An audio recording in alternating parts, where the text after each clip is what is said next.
नारा लगाइए, नारे तकबीर, नारे रिसालत, उलमाए अहले सुन्नत, हुजूर सैयद शफाअत हुसैन साहब क़िबला, ज़ियारत हरमैन शरीफैन कॉन्फ्रेंस, नारे तकबीर, नारे रिसालत। अपने होंठों पर हंसी तकरीर लेकर आइए, पारे कुरान की तफसीर लेकर आइए, दुश्मनों के वास्ते बन जाए जो बरक़े गज़ब, आला हजरत की वही शमशीर लेकर आइए। अल्हम्दुलिल्लाहि रब्बिल आलमीन,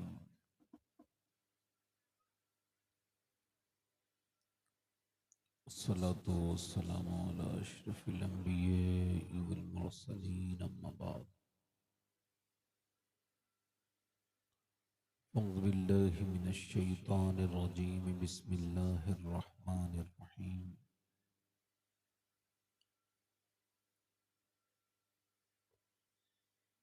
कुल ला असअलुकुम अलैहि अजरन इल्लल मवद्दता फिल क़ुरबा। सदक़ल्लाहुल अज़ीम। क्या बात रज़ा उस चमनिस्ताने करम की,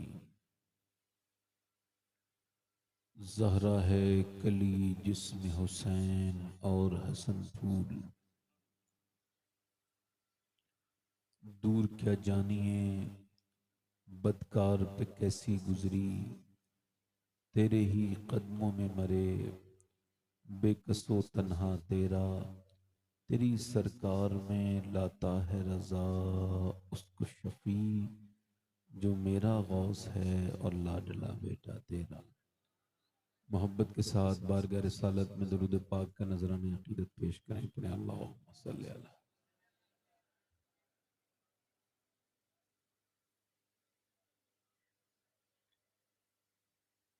बाद हम्द दुरूद लायक एहतराम वाजिब ताज़ीम मिंबर शरीफ पर तशरीफ़ फरमा मेरे मामे की ज़ीनत और रौनक मुअज़्ज़ज़ उलमाए अहले सुन्नत, मुअज़्ज़ज़ सामईन व सामिआत, अस्सलामु अलैकुम व रहमतुल्लाहि ताला व बरकातुहू। खैरियत से हैं आप लोग?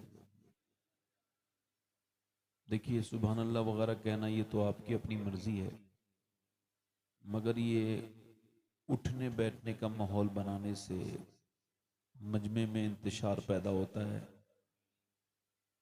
और जिसको हुजूर की महफिल के आदाब पता नहीं, यकीनन वो इंसान बड़ा कम नसीब है। लिहाजा गुजारिश करता हूँ कि अपने भाइयों से, दोस्तों से, कि थोड़ी देर दिल जमी के साथ, आराम के साथ, इस्तिकामत के साथ बैठें। मैं ये समझ रहा था जदीद दौर आ गया है, नया दौर है, अब लोग सेल्फ स्टार्ट हो गए होंगे, मगर आपके यहाँ भी आके यही देख रहा हूँ कि अभी धक्का वाला मामला, धक्का प्लेटी मामला चल रहा है। हमारे यहाँ जलसे तो जवानी रहे, मगर कितने लोग ये कहते कहते दुनिया से चले गए कि कहो सुभान अल्लाह, मगर लोगों को आप भी कहना पड़ता है। हालांकि जितना आप अल्लाह को याद करोगे उतने ही आपका उसके साथ कुर्ब बढ़ेगा। वैसे अल्लाह को हम लोग याद भी नहीं करते, हालांकि लोग ये समझते हैं कि मौलाना लोगों ने कहा है कि भाई कह दो सुभान अल्लाह, तो चलो कह देते हैं, उसका हल्के उसको लेते हैं, मगर उलमा कोई बात वैसे भी हल्की नहीं कहते। और इसके बारे में तो हुजूर फरमाते हैं ये सुभान अल्लाह जबान पर हल्का है मगर मीजान पे भारी हो जाएगा।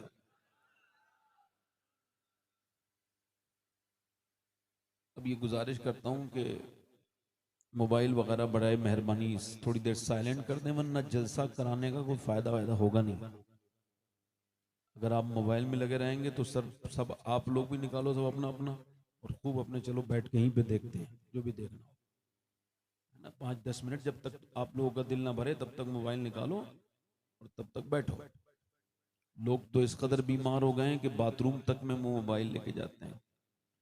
ये बीमारी है, खाना खाते वक्त मोबाइल देखना।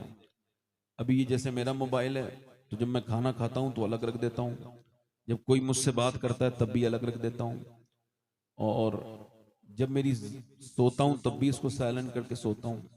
तो ये अभी तक मैं अपने मोबाइल का मालिक हूँ, मगर जब मैं इसे बाथरूम में भी ना छोड़ूं या ये मुझे ना छोड़े, कोई बात करे तब भी मैं मोबाइल देखूं, तो अब ये मोबाइल मेरा मालिक हो गया और मैं इसका नौकर हो गया।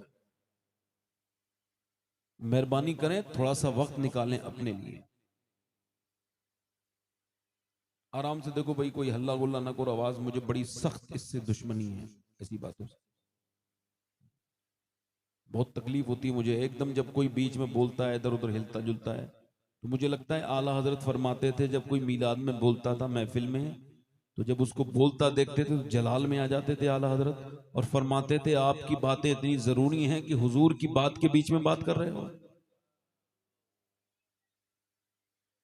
ए बेटा खामोश हो जाओ, खामोश, मेहरबानी करो।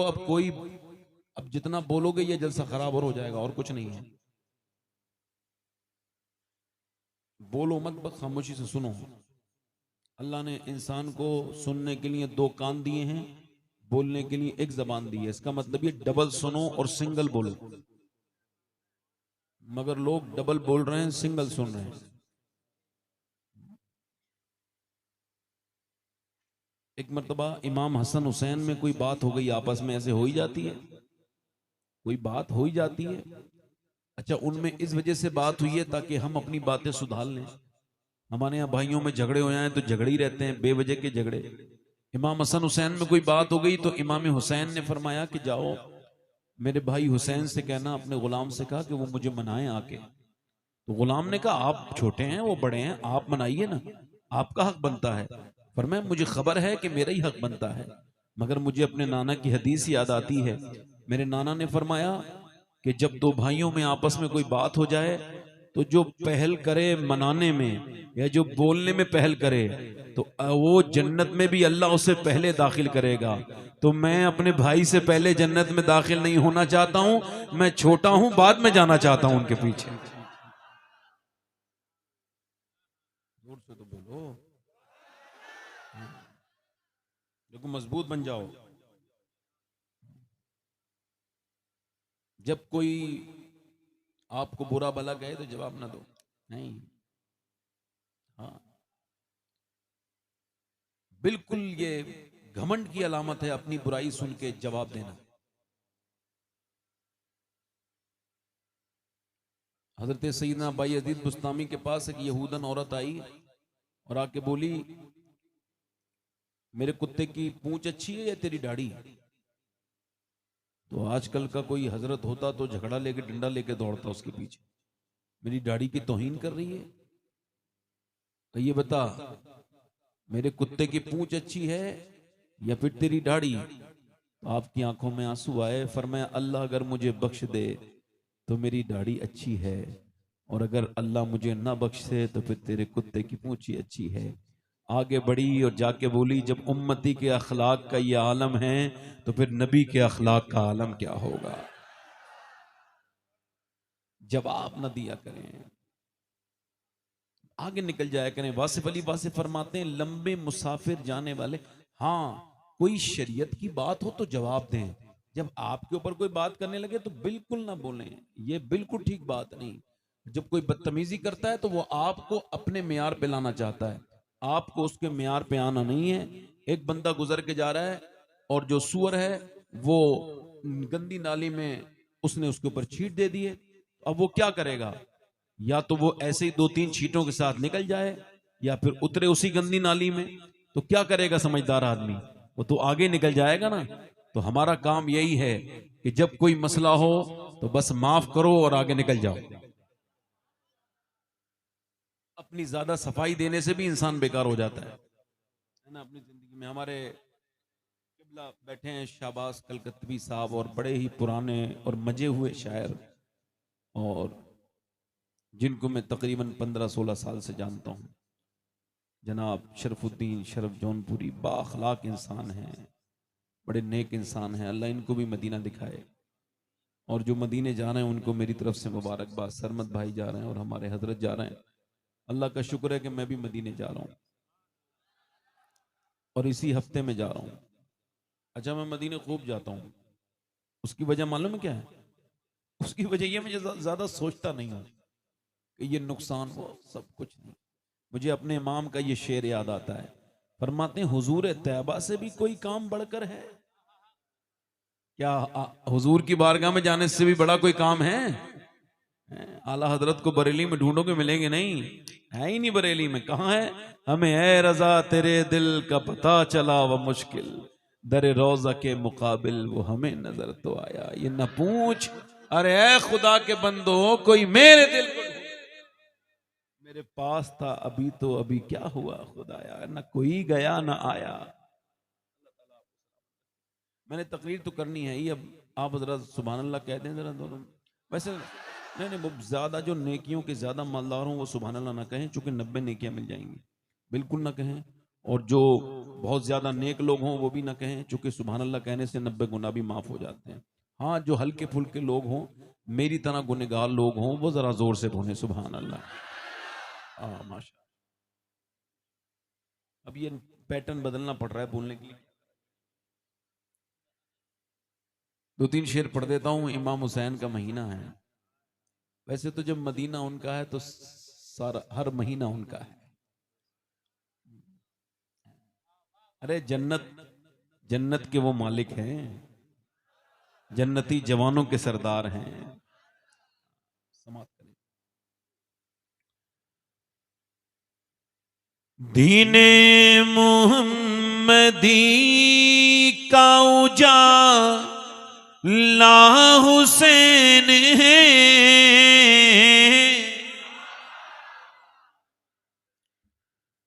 दीने मुहम्मदी का उजाला हुसैन है,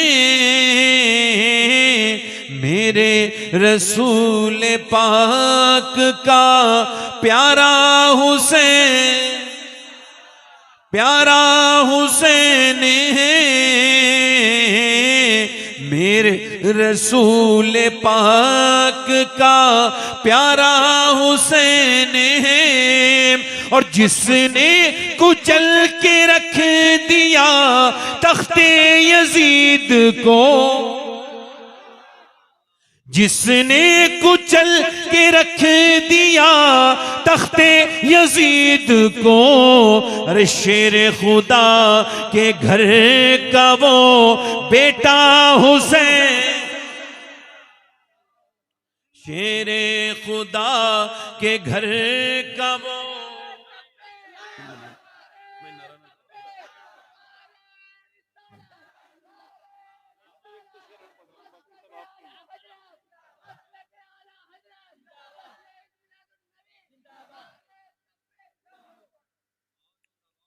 अच्छा, शेर फिर पढ़ रहा हूं, समझाऊंगा नहीं। समझाने से शेर जो है ना बात बन जाती है, और फिर बात हो गई तो शेर किस बात का। सरमत भाई आप तो शायरी करते हैं, एक शेर सुनिए। इस दौर के यजीद से सुन्नी को डर नहीं,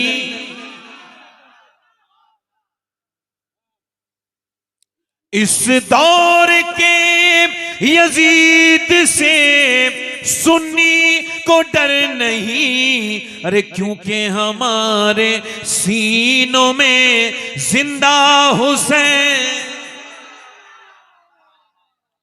क्योंकि हम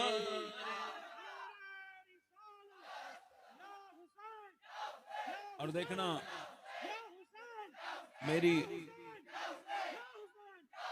मेरी पेशन गोई देखना, लोग अपने बुजुर्गों से जब आगे बढ़ेंगे, कुछ पढ़े लिखे लोग, तो आगे आके वो यजीद की हिमायत शुरू कर देंगे।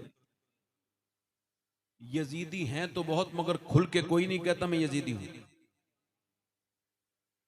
तो यजीदी छुपाता नहीं, यजीदी बताता नहीं, और हुसैनी छुपाता नहीं। किसी ने खुल के नहीं कहा मैं यजीदी हूं। ये शेर सुने। उसके भी उस यजीद को अपना न कह सके, उसके भी उस यजीद को अपना न कह सके, और दुनिया ये कह रही है हमारा हुसैन। और और आखिरी शेर पढ़ता हूं,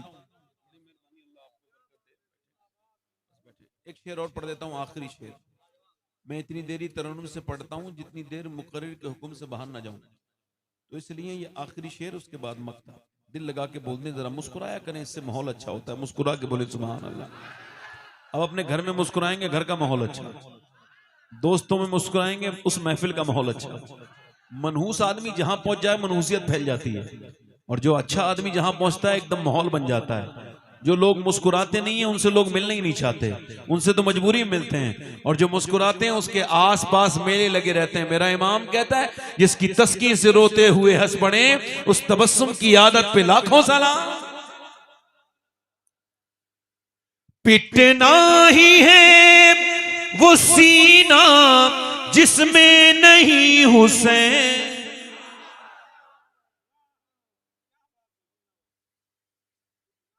मैं किसी को कह नहीं रहा हूं, जिससे बुरा लगे उसे कह रहा हूं। पिटना ही है वो सीना जिसमें नहीं हुसैन, हम आशिकों के सीनों में आका हुसैन है।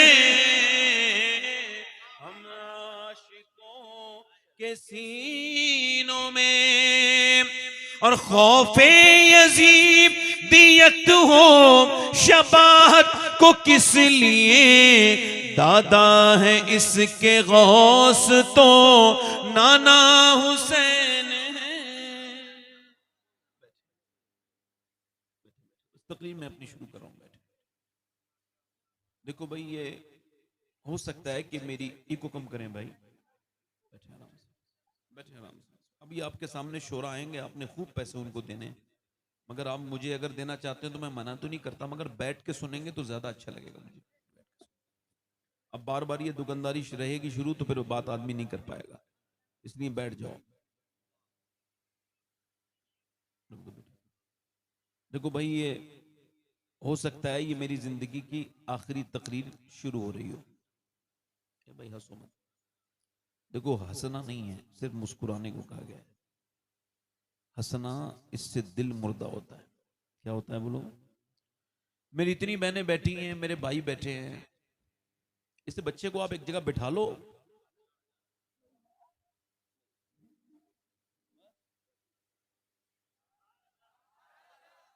हाँ, किसी बेअमल पीर के हाथ चूमने से बेहतर तो ये बच्चा है।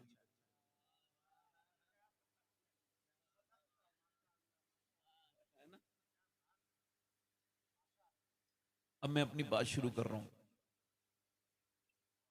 हो सकता है मेरे भाई ये मेरी जिंदगी की आखिरी तकरीर कंटिन्यू हो रही हो, इसके बाद जमाना मुझे सुन ना सके। ऐसा हो सकता है, आप कह दो हाँ हो सकता है, कह दो भाई, इसमें कोई गाली नहीं है, और आपके कहने से मुझे मौत नहीं आएगी जब तक मेरा वक्त नहीं होगा। मौला अली ने कभी मुहाफिज रखा ही नहीं, कोई आपने हिफाजती दस्ता अपने साथ रखा नहीं। लोग कहते थे इतने दुश्मन हैं, फिर एक भी आदमी नहीं रखते आप अपनी हिफाजत में। फरमाते थे मौत खुद हिफाजत करती है जब तक उसका वक्त ना आ जाए, है ना? तो अपने बच्चों के साथ बैठ के मौत की बात किया करो। मौलाए कायनात कभी अपने बस्ती में नहीं बैठते थे, आप कब्रिस्तान में जाके बैठते थे। कूफे में आपने घर कब्रिस्तान के बराबर बनाया था, मैंने देखा है आज भी वैसा ही है। तो लोग पूछते थे, ए अली, आप ये कब्र वालों के पास क्यों बैठते हैं? तो आप फरमाते थे, मैं इनके पास से बैठ के जब आता हूं तो ये मेरी गीबत नहीं करते उठते ही, और जब तक इनके पास बैठा रहता हूं ये मुझे मौत की याद दिलाते रहते हैं। अगर ये हो सकता है कि मेरी जिंदगी की आखिरी तकरीर हो, तो मेरा कोई भाई ऐसा बैठा होगा जो आज अपनी जिंदगी की आखिरी नसीहत सुन रहा हो। कोई मेरा दोस्त, कोई मेरा भाई, मेरी बहन में कोई मेरी बेटी, कोई मेरी बच्ची, कोई मेरा दोस्त, कोई मेरा भाई, मैं आपके लिए दुआ करता हूं, अल्लाह आपको लंबी उम्र दे, मगर फिर भी एक मिनट के लिए मान लीजिए, हो सकता है कि मौत आपको या मुझे किसी को तौबा का मौका न दे, और तौबा का मौका मौत देती ही नहीं है। लुकमान हकीम ने कहा था अपने बेटे से, बेटे रोज के रोज तौबा करना, क्योंकि मौत तौबा का मौका नहीं देती। मौत इंसान को पलक झपकने का मौका नहीं देती। इंसान को जब मौत पकड़ती है तो कैसे पकड़ती है बताऊं? 22 साल का नौजवान अपना फिल्म थिएटर में देख करके दिल्ली में, और अपनी बाइक में बैठ करके वो जा रहा है। अच्छा देखें आप, उसके कान में लगा हुआ लीड, जैसे कि अभी मैं आ रहा था तो यहां जलसा हो रहा था, वहां लड़के बैठे हुए मोबाइल चला रहे थे, यानी 5-6 लड़के मोबाइल में लगे हुए हैं। आप क्या समझते हो, अगर यही हाल रहा तो अगले 10 साल के बाद हर घर में एक पागल होगा, जिसका हाल यह होगा कि उसको ड्रग्स और नशे और अफीम और गांजे की तरह मोबाइल की आदत होगी। मोबाइल जब तक नहीं दिया जाएगा, और आज भी देख लो औरतों ने जुल्म कर दिया, अपने छोटे छोटे बच्चों के हाथों में मोबाइल देके, वो अस्पतालों में वो मोबाइल उनके हाथ में दिया जा रहा है, तब तो वो सुकून से हैं, और जैसे ही मोबाइल लिए वो कांप रहे हैं, वो रो रहे हैं, वो चीख रहे हैं, चिल्ला रहे हैं। अस्पतालों में डॉक्टर उनका इलाज नहीं कर पा रहे हैं। मेरे दोस्तों, मेरे भाइयों, वो कानों में अपने लगाया हुआ था वो लीड, और लीड लगा करके कानों में हेडफोन, वो गाड़ी चला रहा था, बुलेट रोकने तक का मौत ने उसको मोहलत न दी, वहीं पे उसको अटैक आया, और मियां उसके कान में वो लीड लगी वहीं पे उस बुलेट रोक भी नहीं पाया, गिर गई। और वो जो नौजवान था 22 साल का, जिसने कभी सोचा नहीं होगा कि फिल्म से निकलने के बाद मैं अपने घर नहीं जाऊंगा, बल्कि पोस्टमार्टम हाउस में मेरा ये बदन जो बड़ा मजबूत नजर आता है, इसको चीर दिया जाएगा ग्लेंडर से, और फिर उसके अंदर मोटे मोटे टांके लगाए जाएंगे, और उसके बाद फिर मुझे कब्र के अंदर डाल दिया जाएगा। अब मुझे बताओ, जो एक गंदी फिल्म सिनेमा हॉल में देख करके मरा है और गाना सुन सुन के मरा है, क्या वो कब्र में जाकर के इतनी हिम्मत कहां से लाएगा कि जैसे ही मेरे नबी तशरीफ लाएंगे तो वो कैसे नजर उठा के हुजूर को देखेगा?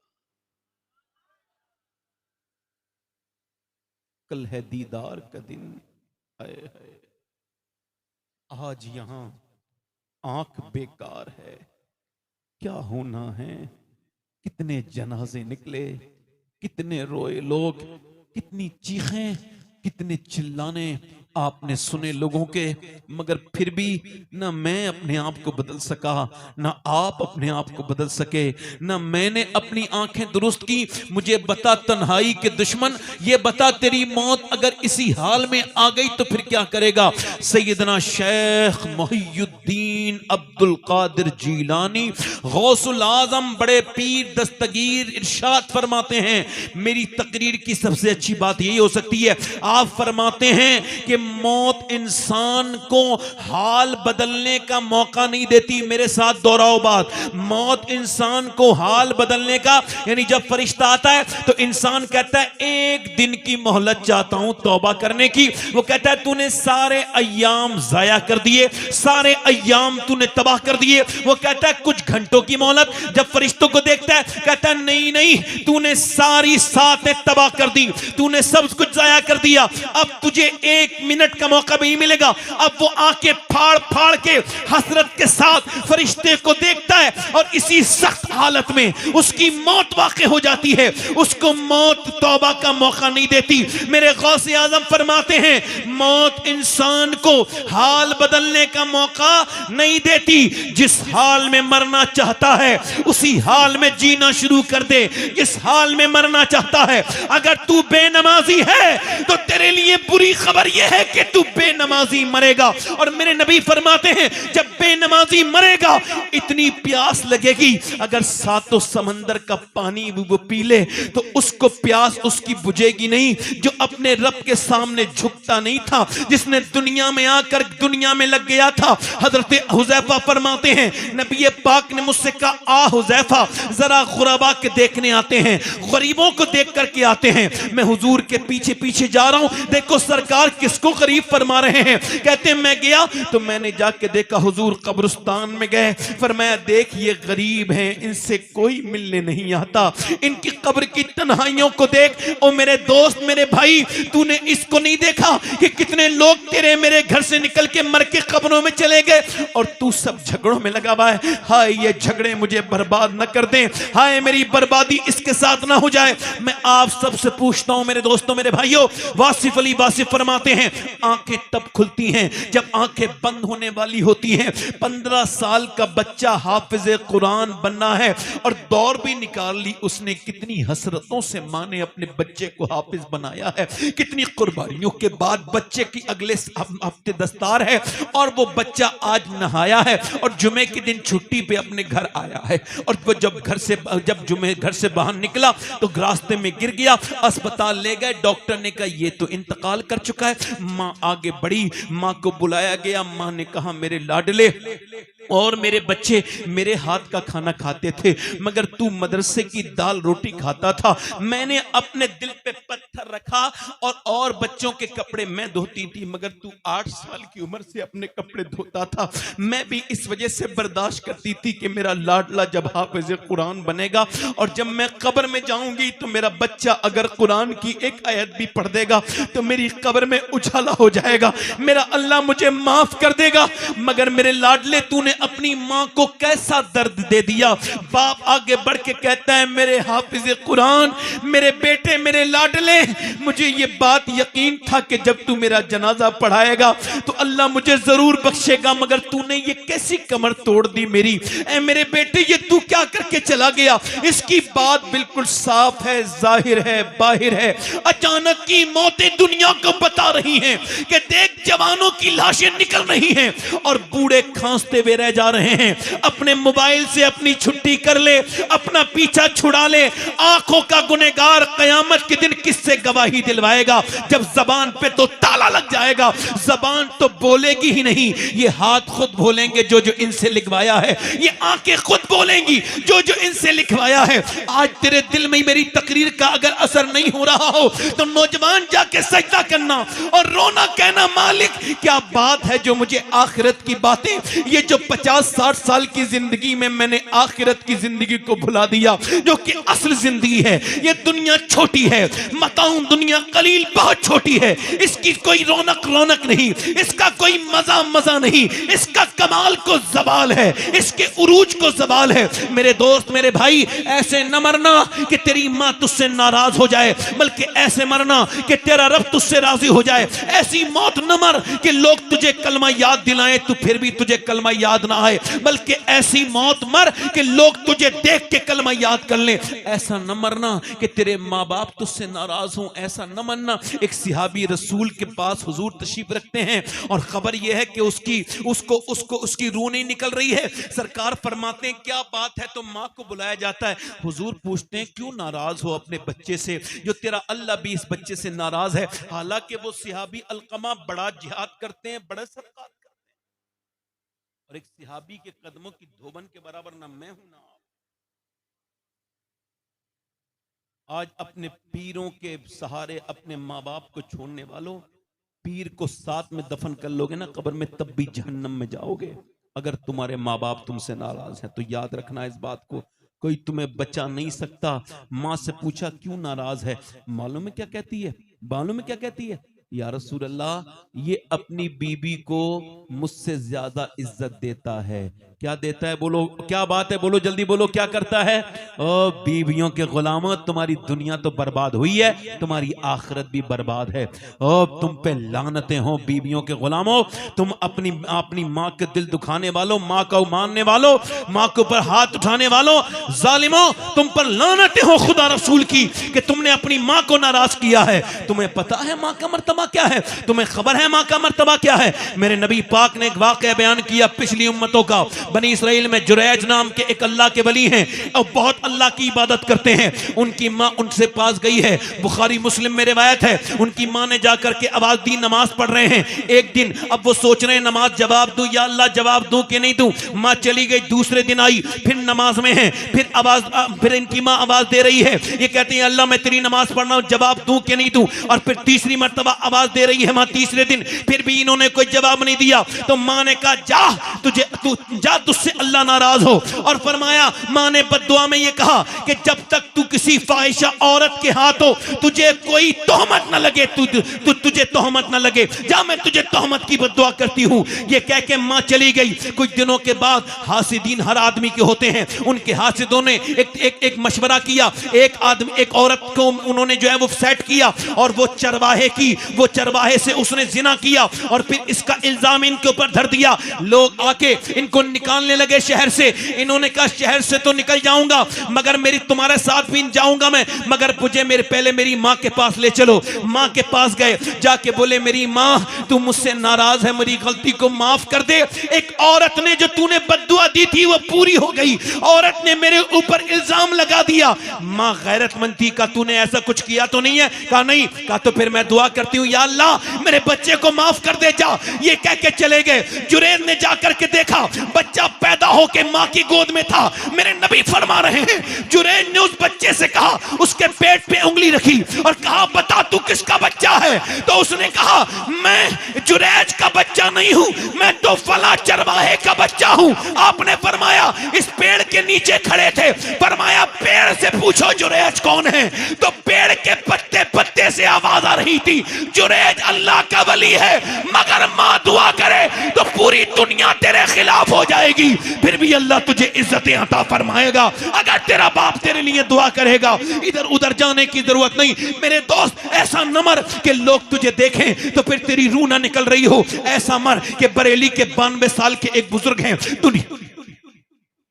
दुनिया से वो रुखसत होने वाले हैं। 92 साल की उम्र है, बिल्कुल नहीं फुलागर हैं, बिल्कुल इंतकाल के वक्त में उन्हें मगरिब के बाद बेहोशी तारी हुई और रात के 12 बजे उनकी आंख खुली। तो पहला सवाल यही था क्या मैंने नमाज इशा पढ़ी है? जी नहीं पढ़ी। आप मुझे वुजू कराओ। मुश्किल तमाम वुजू कराया गया। फिर खड़े हो गए। खड़े होने में भी दिक्कत थी, मगर जब खड़े हो गए लोगों ने कहा बैठ के नमाज पढ़े। पर मैंने आज तक कभी बैठ के नमाज नहीं पढ़ी, तो आज कैसे पढ़ूंगा? आपने खड़े होके 40 मिनट नमाज पढ़ी। हम तो ईशा के कुछ पढ़े लिख के लोग इतने बेवकूफ हैं, वो नवाफिल ही छोड़ देते हैं। वो कहते हैं ईशा के नफिल कोई जरूरी थोड़ी है, मगर अल्लाह के वली दुनिया को दस दे रहे हैं कि नवाफिल अल्लाह के कुर्ब का जरिया है। क्या कर रहे हैं? अल्लाहु अकबर नमाज पढ़ रहे हैं, आराम से रुकू, आराम से सजदा, आराम से पूरी नमाज। और 40 मिनट के बाद अल्लाहु अकबर वो लेट गए और अपने मुरीदों से कहा देखो किसी का दिल दुखाया हो मैंने तो मुझे माजरत, और मैं जा रहा हूं, पढ़ो कलमा। मेरा वक्त आ गया, पढ़ा कलमा। उन्होंने भी पढ़ा कलमा। ये गए वो गए, मगर दुनिया को ये बता के गए ऐसे न मरो कि तुम मर रहे हो तो बिस्तर पे बैठ के लोग तुम्हें कलमा याद कराएं, बल्कि ऐसे मरो जब तुम जा रहे हो तो जो अल्लाह को भूले हुए हो तुम उनको कलमा याद करा के जाओ। मियां वो ऐसे ही गए। उस बुजुर्ग का नाम शहजादा आला हजरत हुजूर मुफ्ती आजम हिंद था, जिन्होंने कहा था मेरे अमाल का बदला तो जहन्नम ही था, मैं तो जाता मुझे सरकार ने जाने।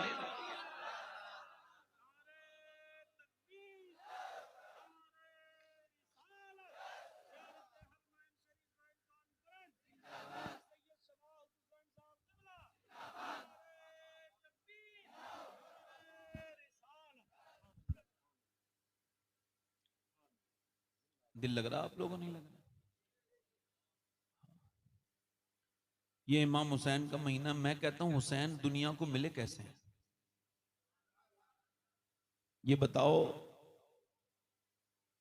जब मेरी बहनें मेरी बेटियां जो नाच रही हैं अपने घरों में, क्या उनके घर में कोई नेक बच्ची पैदा हो सकती है?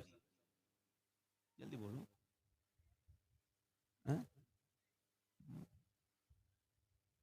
जिन्होंने दुपट्टे अपने संभालने बंद कर दिए, जिनके जिस्मों पे टाइट लिबास आ गए, क्या उनके यहां कोई हयादार लड़की पैदा हो जाएगी? आवाज भाई सुन रहे हैं आप? मुझे किसी से दाद नहीं चाहिए, बस आप कहते रहिए हाँ हाँ, बस मैं दाद वाली तकलीफ नहीं करता हूं। बैठे आराम से। भाई कहां जा रहे हो भाई? अच्छा ठीक है, मैं कयामत तक यही हूं, आप आराम से आइए। जब ये भाईजान हमारे मोबाइल देखते होंगे ना, वैसे मैं उम्मीद नहीं करता हूँ ये नहीं देखते होंगे, अच्छे नेक लोग इंसान लग रहे हैं, मगर जब इंसान मोबाइल देखता है तो 3-3 घंटे उसकी नज़र नहीं हिलती जब तक एमबी में ये लिख के ना आ जाए आपका डाटा समाप्त हो गया, तब तक आदमी के हाथ का सुकून नहीं होता। हाँ, मगर जब वो हुजूर की महफिल में आएगा तो उसे 100 बातें याद आएंगी, क्योंकि आदत नहीं ना, आदत तो है गंदी चीज़ें देखने की, आदत तो है खराब बातों में बैठने की। अभी कह दूंगा 1 लाख रुपया मिलेगा, एक की मेरी तकरीर सुन लो तो मर जाएगा आदमी, खून कर लेगा, उठेगा नहीं अपना। मगर उसको पता है मौला अली से हुजूर ने फरमाया, अली के घर में फाके होते थे, फिर भी हुजूर ने फरमाया 40 बकरियां लोगे या मैं तुम्हें एक बात बता दूं, बताओ दीन की। तो अली बोले या रसूल अल्लाह 40 बकरी बड़ी बात है, मगर आप मुझे दीन की एक बात बता दें, आपको इल्म की कदर क्या है। ये पंखा मेरी तरफ से हटा दीजिए, उलमा की तरफ कर दीजिए, मैं तो आपका खादिम हूं, खादिम हूं क्या हवा चाहिए, इस पंखे को भी हटा दीजिए, मैं तो खादिम हूं भाई, वो जो है कि नहीं आपकी। अच्छा ये देखो इमाम हुसैन, मैं क्या कह रहा था, मौला अली। हाँ इकबाल कहता है लोग मुझसे कहते हैं कि इकबाल कहता है लोग मुझसे कहते हैं कि हुसैन इब्ने अली ने करबला में हक अदा कर दिया, तो मैं उनसे कहता हूं इसका इब्तिदाइया ये नहीं है, ये शुरुआत नहीं है, इसकी शुरुआत ये है कि पहले मदीने में अली ने बाप होने का हक अदा किया और फातिमा ने मां होने का हक अदा किया, फिर हुसैन ने बेटे होने का हक अदा किया। हुसैन ने नेज़े पर कुरान पढ़ा, हम पंखों के नीचे बैठ के कुरान की तौफीक नहीं मिल रही। अच्छा कुरान पढ़ने वाले हैं वो फेसबुक 3 घंटा चला लेंगे, कमेंट में किस किस की इज्जत उतार देंगे, मगर उनके अंदर के हालात ये हैं कि 10 मिनट कुरान नहीं पढ़ते। मैं किसी को कह नहीं रहा हूं, जिसको बुरा लग रहा है उसे ही कह रहा हूं, मैंने किसी का नाम नहीं लिया है। कि नहीं? इमाम गजाली फरमाते हैं जिसका दिल जितना साफ वो उतना ही कुरान पढ़ता है। हुजूर फरमाते हैं अल्लाह को जितनी आवाज कुरान पढ़ने वाले की पसंद है किसी की पसंद नहीं है। आज कुरान घरों से निकल गया, हमारे यहाँ कुरान कोई पढ़ता है? देखो मौला अली सरद गौर करें, सैयदना मौलाए कायनात फरमाते हैं मैं अपने घर आया, मेरी शादी हुई थी सैयदा फातिमा से। किससे हुई थी बोलो? हमारे यहाँ जब शादी होती है तो हम अपनी बेटी को वो जहेज देते नहीं जो नबी पाक ने अपनी बेटी को दिया है। मियाँ ये फ्रिज ये जहेज नहीं है, वॉशिंग मशीन ये फ्रिज ये जहेज नहीं है, जो पुराना हो जाए वो जहेज हो ही नहीं सकता। वो जहेज होता है जो कभी पुराना ना हो और नस्लों से नस्लों तक चलता रहे। नबी पाक ने अपनी बेटी को क्या जहेज दिया? ये जहेज दिया। मौला अली फरमाते हैं जब मैं अपने घर में आता था मेरी बीबी फातिमा मुझे मुस्कुरा के सलाम करती थी, चाहे वो 3 दिन की भूखी हो, चाहे वो 8 दिन की भूखी हो, चाहे वो कितनी भी थकी हुई हो, मगर दरवाजा जब भी खोलती थी मुस्कुराती थी और सलाम करती थी। ये नबी ने उन्हें अखलाक सिखाए थे। खुदा की कसम सारी दुनिया के मियाओं के तावीज एक तरफ और हुजूर की बेटी का अखलाक एक तरफ।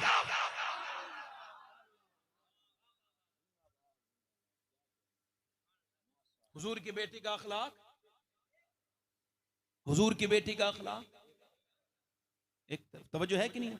हुजूर की बेटी का अखलाक एक तरफ, मेरी तरफ देखो। मौला अली कहते हैं मेरी शादी हुई, अच्छा कहते हैं जब मैं अपने कमरे में दाखिल हुआ अपनी बीबी के पास गया तो मैं अपनी बीबी को देख के रोने लगा, तो उन्होंने कहा क्या आपको ये शादी पसंद न थी जो आप रोते हैं? मैंने कहा नहीं नहीं फातिमा बात ये नहीं है। कहा तो फिर क्यों रोते हैं? फरमाने लगे मैं हुजूर की तरबियत में मुझे रश्क आता है और आपकी इस हालत पर मुझे रश्क आ रहा है कि नबी पाक की बेटी, दोनों आलम के मालिक मुख्तार की बेटी शहजादी, हुजूर की बेटी, अल्लाह अकबर, खातून जन्नत का हाल। फरमाते हैं मैं ये सोच रहा हूं कि जब कोई लड़की दुल्हन बनती है तो दिल में अरमान होते हैं कि जब वो दुल्हन बने तो एक जोड़ी नया कपड़ा पहने, मगर देख रहा हूं ना तो आपके चेहरे पे कोई शिकन है ना आपके होंठों पे कोई शिकवा है, मगर आप जिस कपड़े में दुल्हन बनी हैं उसमें 17 पैमद लगे हुए हैं। कितनी सब्र वाली हैं आप।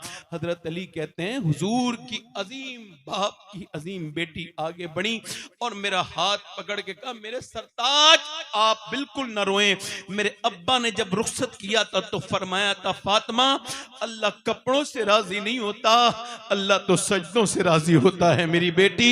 हजरत अली कहते हैं दुनिया के मियां बीवियों में झगड़ा यही तो होता है, ये नहीं लाए और वो नहीं लाए। और मैंने फातिमा से पूछा पूरी जिंदगी गुजर गई कभी आपने मुझसे कुछ मांगा नहीं, क्यों नहीं मांगती आप मुझसे कुछ? तो सैयदा ने कहा ऐ मेरे सरताज अली मुझे मेरे अब्बा ने यह सिखाया है कि अब मुझे अल्लाह के अलावा किसी और से मांगने में शर्म आती है।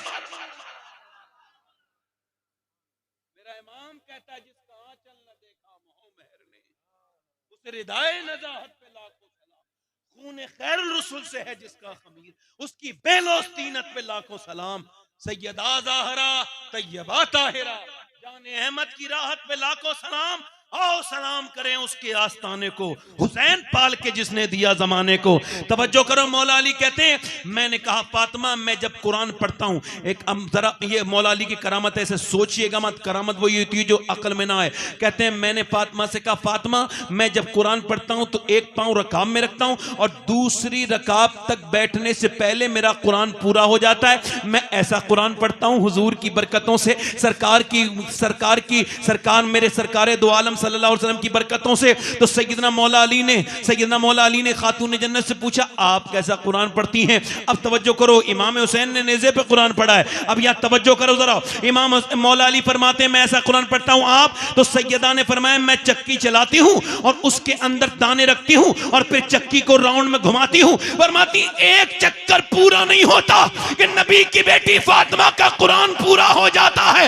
तो जब बाप ऐसा कुरान पढ़े और मां ऐसा कुरान पढ़े तो बेटा अगर नेज़े पे चढ़ के कुरान पढ़े तो हैरत की बात क्या है। नारे रिसालत उलमाए अहले सुन्नत हजरत हुसैन करबला का पैगाम यही है कि कुरान पढ़ो। और ये मैं जुमला कह रहा हूं, मैं मर जाऊंगा मेरा जुमला जिंदा रहेगा, मैं मर जाऊंगा मगर जिंदा रहेगा, मुझे खबर है, बता रहा हूं। सुनो, पहले कुरान पढ़ने की तौफीक छोड़ दी, लोग छोड़ेंगे। पहले कुरान की तौफीक उठ जाएगी फिर कुरान उठ जाएगा। पहले लोग कुरान पढ़ना छोड़ देंगे फिर कुरान। आज हाल यही है, कुरान की तिलावत के नाम पे घर के घर खाली। मेरे ताया अल्लाह उन्हें बख्शे, आज उनका जिक्र कर रहा हूं, जब भी कुरान का जिक्र आता है उनका ख्याल जरूर, क्योंकि मैंने उन्हें देखा था 7-8 सिपारे रोज पढ़ते थे। कभी जिंदगी में हमने उनका कुरान कभी कज़ा होते नहीं देखा। वो फरमाते थे बेटे जिसके घर में कुरान बंद हो जाए उसके घर का दीन छिन जाता है। कभी आपने सुना है? मुसलमानों में 2 किस्म की लड़कियां हैं देखो। एक तो वो है जो पर्दा करेगी नहीं, नमाज पढ़ेगी नहीं, रोजा रखेगी नहीं। वो कितना ही उससे कोई कह दे जनाजे में भी जाएगी तब भी वो मैके भी करके जाएगी। शादी ब्याह का तो छोड़ो ही मत, इतनी बेहयाई है कि मैंने तो जलसों में औरतों को देखा है कि वो माज़अल्लाह मैकअप करे हुए बदबख्त बेगैरत बेशर्म औरतें ऐसे आकर के मुंह खोलती दिखाती हैं, बेशर्म हैं, बेहया हैं, बेगैरत हैं। जब वो आई मैकअप करके रही हैं उनकी नीयत में इस्लाह है ही नहीं। एक तो वो औरत है जिससे कहा जा रहा है पर्दा करो, लड़ लेगी मगर पर्दा नहीं करेगी। और एक वो है जो कॉलेज के सामने खड़ी है और बहस कर रही है नहीं उतारूंगी। वो कह रहा है हिजाब उतारो, नहीं उतारूंगी, उतारो, नहीं उतारूंगी। का फिर इम्तिहान नहीं देने देंगे, का तेरी मर्जी है देने में देने मत दे। का फिर जा यहां से। उसने उठाया उसका एग्जाम पेपर, उसके मुंह पे फेंक के मारा, ले अपने पास रख, मैं तेरी बात मानने दुनिया में नहीं आई, मैं तो आमना के लाल की बात मानने दुनिया में आई।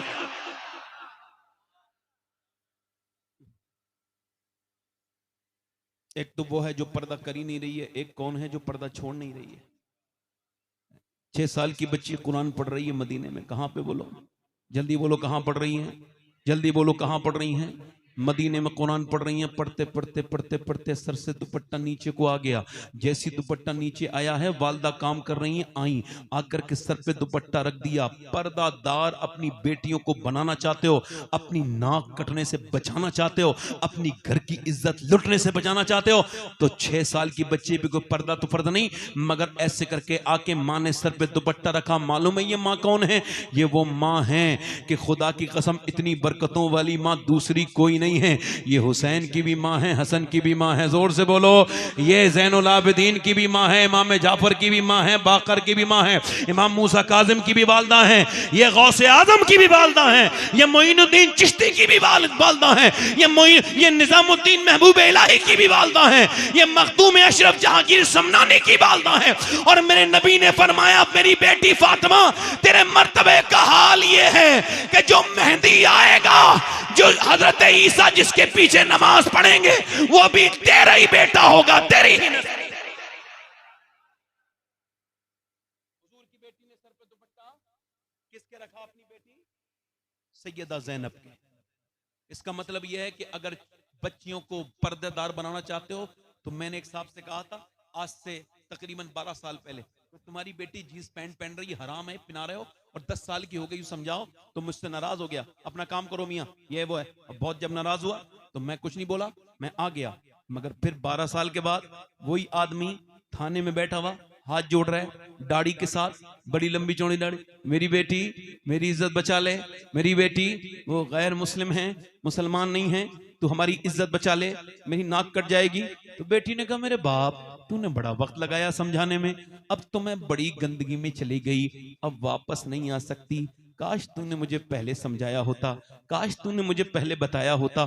मेरी तरफ देखो मेरे दोस्तों, मेरे भाइयों, मैं आपसे अर्ज कर रहा हूं, मेरी तरफ देखो, गौर करो, आपसे अर्ज कर रहा हूं और किसी से मैं अर्ज नहीं कर रहा हूं। इमाम हुसैन के गुलामों, अम्मा आयशा फरमाती हैं कि एक औरत ने सिर्फ औरत मर्दों के जूते पहने तो हुजूर ने उस पर लानत फरमाई।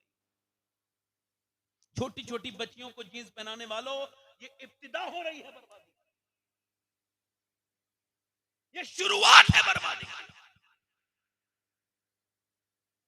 अगर बचपन से तुमने पर्दा ना कराया तो फिर आगे आने वाली नस्लें हयादार लड़कियां नहीं देख पाएंगी। और याद रखो हुसैन के गुलामों, ये कौन है? ये करबला तैयार हो रही है। सैयदा ज़ैनब के सर पे दुपट्टा रखा। ज़ैनब ने पूछा, अम्मी जान, आपने मेरे सर पे दुपट्टा क्यों रखा? इस वजह से मेरी ज़ैनब नाना नाराज हो जाएंगे अगर तुम सर पे दुपट्टा नहीं रखोगी। इतना सुना तो ज़ैनब रोई और रोई। ओए चुप जा मेरी बेटी, अब तो सर पे दुपट्टा है। कहने लगी, अम्मी जान, नाना से कह देना इस बार मुझे माफ कर दें, अगली बात मैं सर कटा दूंगी, मगर सर पे से चादर नहीं हटाऊंगी। अल्लाह अकबर, जरा तवज्जो तो करें। दिल्ली की सरजमीन है, एक माँ है, अपने बेटे से कह रही है, ए मेरे बेटे, रात का वक्त है, तहज्जुद की नमाज में रो रही है।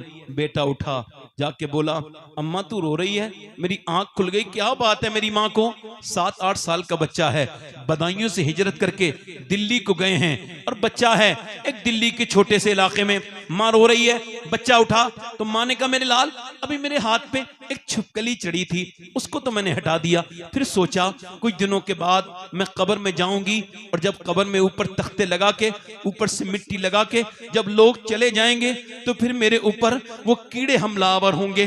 तो मैं सोच रही हूं, आज तो मैंने छिपकली हटा दी, कल जब मेरी नाक में और मुंह की तरफ कीड़े आएंगे तो मेरा क्या होगा? बस वो कब्र मुझे रुला रही है। तो माँ ने जब ये कहा तो बेटा रो के बोला, माँ आप तो बहुत बड़ी हैं, मैं तो छोटा हूं, मैं मर गया तो फिर मेरा क्या होगा? मैं मर गया तो मेरा क्या होगा? तो माँ ने कहा, बेटे सजदे में जा। बेटा सजदे में गया, माँ सजदे में गई और जाके बोली, मालिक, मेरा ये यतीम बच्चा है, इसे सजदे में लेके आना, ये मेरा काम था, इसे कबूल कर लेना, तेरा काम है, मेरे बेटे को कबूल कर ले। मालिक, मैं कमजोर हूं, मेरी कोई हैसियत और औकात नहीं, तू माफ करने वाला है। इस बेवा माँ की फरियाद को सुन ले मालिक। रोज माँ अपने बेटे के साथ रोती थी, जमाने गुजरे, बेटा जवान हो गया, मां का विसाल हो गया, फिर बेटे का रंग पूरी दिल्ली पे नहीं हिंदुस्तान पे चढ़ा और बेटे का भी विसाल हो गया। मगर जाके दिल्ली को चेक करके आओ, दिल्ली में बादशाहों की बीवियों की कब्रों के निशान मिट गए, शहजादियों की कब्रें नहीं मिलेंगी। मगर जो रात को रोती थी, उसका मजार 3 बीघा जमीन में दिल्ली एम्स के बिल्कुल नजदीक अरबों खरबों की संपत्ति में अकेली लेटी है। हर हफ्ते बुध के दिन उसके मजार पे मेला लगता है। उसका नाम सैयदा जुलेखा अल मारूफ माई साहिबा है। करीम में उसके बेटे का मजार है। बादशाहों की कब्रें मिट गई, मगर उसके बेटे के मजार पे रोज मेला लगता है, उसके बेटे का नाम निजामुद्दीन महबूब इलाही है। तो जब माँ दिल्ली में सजदा करे तो बेटा निजामुद्दीन बनता है, और जब माँ मदीने में सजदा करे तो बेटा करबला में सजदा करके कहता है मेरी माँ जब लोग आप जब सर झुकाती थी ईशा में तो फजर में उठा भी लेती थी, मगर हुसैन जब करबला में सर झुकाएगा तो झुकाएगा करबला के मैदान में, उठाएगा कयामत के मैदान में।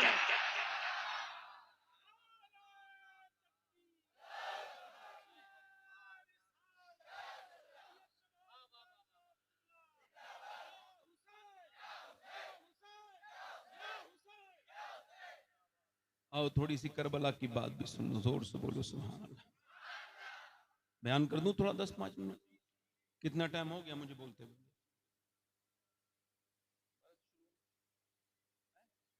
कितने बजे शुरू हुई थी तकरीबन? याद नहीं मुझे, मैं ज्यादा लंबा बोलना नहीं चाह रहा, तो टाइम देख रहा हूं, वरना मैं टाइम देखता नहीं हूं। हाँ, जिसका टाइम अच्छा चल रहा हो वो टाइम नहीं देखना चाहिए उसे। है मगर हम बैठे हैं शाहबाज भाई, ये मदीने अभी गए थे, फिर रमजान में जाएंगे। हाँ सुभान अल्लाह, अल्लाह ताला आप सबको मदीना ले जाए। मैं तो दुआ करता हूँ ये बैंकों में जो पैसे जमा कर रख के आ रहे हो ये तुम्हारे लिए आफत है, सड़ जाएंगे, तुम कब्र में चले जाओगे तो फायदा नहीं होगा। हज फर्ज हो चुका है, उम्रे की दुआएं मांगने वालों अल्लाह क्या दोगे हिसाब तो। हाँ, एक मौलाना तकरीर कर रहे थे कि मुझे तकरीर सुन के एक आदमी ने उम्रे का टिकट दे दिया। मैंने कहा तुम पे तो यार हज फर्ज है, अब उम्रे की बातें कर रहे हो। इंसान किसी भी मर्तबे पहुंच जाए मगर भिखारी हो तो भिखारी रहता है। जिसका दूसरे की जेब पे नजर होता है वो कभी अच्छे काम नहीं कर पाता। और सुनो याद रखो, मेरे हुजूर फरमाते हैं हज करो और मालदार हो जाओ। फरमाते हैं उम्रा और हज ऐसे खा जाते हैं बेरोजगारी को जैसे दीमक चाट जाती है लकड़ी। मदीने जाओ, अब ये कौन सी बात है कि भाई दुआ कर रहे हो, उधर बैंकों में पैसे जमा कर रहे हो और मदीने नहीं जा रहे। इमाम हुसैन इस घर के परवरदा हैं। कहां पले हैं बोलो, जल्दी बोलो, कहां पले हैं हुसैन? कहां पले हैं? हुजूर की बेटी की गोद में। आए है, और उनको कांधा किसका मिला है? मेरे नबी का। जबान किसकी चूसते हैं? हुजूर की। आए है, एक बार हज़रत अबू बकर सिद्दीक ने ना इमाम हुसैन को अपने कांधे पे बिठाला। अल्लाह अकबर। किसी ने कहा ऐ सिद्दीक, सुभान अल्लाह तो बोलो यार, ऐ सिद्दीक अकबर, ये हुसैन को कांधे बिठाला है क्यों? फरमाया हुसैन को कांधे पे बिठाना मेरे हुजूर की सुन्नत है। दिल लगा के बोलो कौन? वही हुसैन रदी अल्लाह तआला अन्हु। सुभान अल्लाह, सुभान अल्लाह। देखो एक शेर सुनाऊं, उसके बाद अपनी करबला की तरफ जाऊंगा। जरा सुनो, यजीद आज भी बनते हैं लोग कोशिश से, और हुसैन खुद नहीं बनता, खुदा बनाता है। हुसैन मैं देखो कहता तो कुछ नहीं हूं, मगर मिंबर पे बैठ के जब कोई भाई मेरे तरफ ध्यान नहीं देता है तो मैं उसके लिए दुआ करता हूं, या अल्लाह इसको भी इंसान बना दे परवरदिगार। इसके अलावा कहता कुछ नहीं हूं। जोर से बोले जरा सुभान अल्लाह, मुस्कुरा के बोले। क्योंकि खादिम आदमी थोड़ी कुछ कर सकता है। मैं तो इनको पैरों की खाक साफा करने आया हूं, तो कभी किसी तरीके से साफ करना चाहता हूं, कभी किसी तरीके से साफ करना चाहता हूं। सुनो, यजीद आज भी बनते हैं लोग कोशिश से, हुसैन खुद नहीं बनता खुदा। जल्दी, खुदा खुद नहीं बनता खुदा। अच्छा देखो, कोई अपनी मर्जी से अपना बाप चुन सकता है? बताओ, किसी को ने आज यही बात है, अपनी मर्जी से पैदा हो सकता है? किसके घर में पैदा हो रहा है बच्चों को पता होता है? उसको पता होता है। इस वजह से कोई बच्चा पैदा होता है अपनी मर्जी से। अगर ऐसा होता तो कोई गरीब के घर में बच्चे पैदा ही नहीं होते। फिर कैसे कोई बच्चा पैदा होता है किसी गरीब के घर में? कैसे पैदा होता कोई मजदूर के घर में? भाई सब अमीरों के घर बच्चे पैदा होते, बिल गेट्स के पैदा होते, एलन मस्क के पैदा होते, या ये अडानी अंबानी घर बच्चे पैदा होते। कोई गरीब के घर बच्चा कैसे पैदा हो जाता? मगर ये अल्लाह की कुदरत है। इंसान अपनी मर्जी से अपना बाप नहीं चुन सकता, अपनी मां का इंतखाब नहीं कर सकता, अपनी बहन का इंतखाब नहीं कर सकता, अपने भाई का इंतखाब नहीं कर सकता, अपनी नानी का इंतखाब नहीं कर सकता, नाना का इंतखाब नहीं कर सकता। इसी वजह से किसी का बाप ठीक है तो मां ठीक नहीं, मां ठीक है तो बाप ठीक नहीं, किसी की बहन ठीक है तो भाई परेशान करता है, नाना ठीक है तो नानी ठीक नहीं। मगर कायनात में एक हुसैन का खानदान ऐसा है जिसे जिधर से देखो लाजवाब है। अल्लाह ने उसको भाई हसन मुश्तबा दिए हैं जो सारे जन्नती जवानों के सरदार हैं। अल्लाह ने उसको उसको सैयदा ज़ैनब जैसी बहन अता की जो अपने हम असर औरतों की सरदारा है। अल्लाह ने उसको नानी खदीजतुल कुबरा अता की जो अब सारी उम्महातुल मोमिनीन की सरदारा है। माँ सैयदा फातिमा अता की जो सारी जन्नती औरतों की सरदारा है। उसको बाबा अली अता किए जो वलियों के सरदार हैं। नाना मुस्तफा अता किए जो सारे नबियों के सरदार हैं। अफजल है कुल जहां में घराना हुसैन का, अफजल है कुल जहां में घराना हुसैन का। अरे नबियों का ताजदार है नाना हुसैन का, नाना।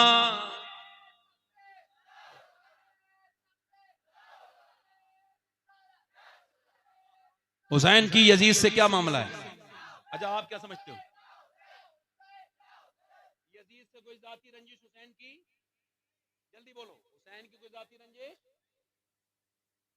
हजरत सैयदना दाता लाहौरी कुतुब लाहौरी कश्फुल महजूब में इरशाद फरमाते हैं कि जब बातिल ने सर उठाया तो हुसैन ने मदीना छोड़ दिया। जब तक हक वाज़े था हुसैन मदीने में थे। समझ है कि नहीं? आप जो है इमाम आली मकाम यजीद जब बादशाह बना बिगड़ा हुआ था और ज्यादा बिगड़ गया बादशाह बन। इमाम हुसैन ने अपनी आंखों से शराब पीते देखा था। तो जब वलीद ने कहा कि हुसैन उसकी बेअत कर लो, वो कहता है नमाज पढ़ाओ मस्जिद में, तो उससे कोई टेंशन नहीं, मगर उसको यही एक सवाल है कि आप बेअत कर लो। इमाम ने सिर्फ मना नहीं किया बल्कि तारीखी जुमला इरशाद फरमाया, ये फसाहत की आपकी पहचान थी, आपकी बलागत की पहचान थी। आपने फरमाया वलीद मेरे जैसा, तवज्जो करना, मेरे जैसा यजीद जैसे की बेअत नहीं कर सकता। मतलब हुसैन ने साफ कर दिया जो कयामत तक हुसैन जैसा होगा वो यजीद जैसे की बेअत नहीं करेगा। जो हुसैन जैसा होगा वो कभी शराब को हाथ नहीं लगाएगा। जो हुसैन जैसा होगा कभी नमाज नहीं छोड़ेगा। जो हुसैन जैसा होगा कभी जिना की तरफ नजर नहीं उठाएगा। जो हुसैन जैसा होगा आंखों की हिफाजत करेगा। जो हुसैन जैसा होगा कभी कोई बुरा काम नहीं करेगा। हुसैन जैसा होने के लिए, अच्छा देखो इमाम अली मकाम से जब उन्होंने देखा तो हालात खराब हैं तो मदीने में झगड़ा ना हो इस वजह से मदीना। अच्छा देखें ये शाहबाज भाई हैं, हमारे सरमत भाई जा रहे हैं और जब वापस होते हैं ना 10 दिन के बाद मदीने से तो बंदा बड़ा रोता है। और मैंने पूछा हाजी साहब क्यों रो रहे हो? कहने लगे जिस मदीने के आने की दुआएं मांगी थी अब वो मदीना छोड़ने का वक्त आ गया है तो बस रोना आ रहा है। क्या पता फिर मदीने कभी आ पाए या ना आ पाए, अपने प्यारे आका की बारगाह में सलाम पेश कर पाए, क्या नहीं कर पाए। मेरा इमाम लौटा, क्या शेर कहा मेरे इमाम ने, खुदा की कसम मैं मदीने जाने से पहले इतना आला हजरत को नहीं जानता था जितना मदीने आने जाने के बाद समझा हूं। जिंदा रहें तो हाजिरी बारगाह नसीब, मर जाएं तो हयात अबद ऐश घर की है। अल्लाह अकबर। मेरा इमाम अब मदीने फिर के गली गली तबाह ठोकरें सबकी खाए क्यों।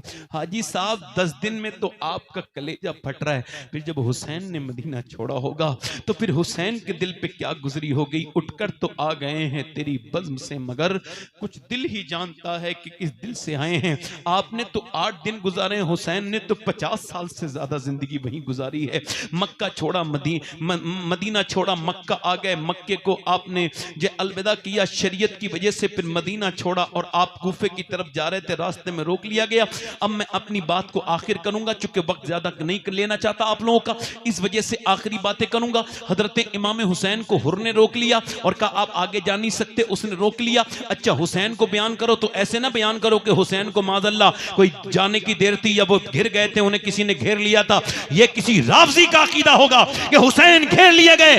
सुन्नियों का यह अकीदा नहीं है। तवज्जो करो जरा, हम सुन्नी ये नहीं कह सकता कि हुसैन को घेर लिया गया, क्योंकि यजीद अगर 1000 फौज भेजता तो हम कह देते घेर लिया, 2000 भेजता तो हम कह देते घेर लिया। यजीद ने भेजी थी 22000 फौज। उबैदुल्लाह बिन ज़ियाद ने कहा अरे 72 के लिए तूने 22000 फौज क्यों भेजी? तो यजीद ने कहा तू पागल हो गया है क्या? तूने देख तो लिया कि वो 72 हैं, ये गिना मगर ये नहीं गिना उसमें अली के पोते कितने हैं। हैं, अली के बेटे कितने हैं, अगर वो सब एक साथ आ गए तो 22,000 को खत्म कर सकते हैं। और मेरा भी जोश और ईमान यही कहता है कि करबला में 22,000 ने हुसैन को नहीं घेरा था, बल्कि हुसैन ने 22,000 को घेर लिया था।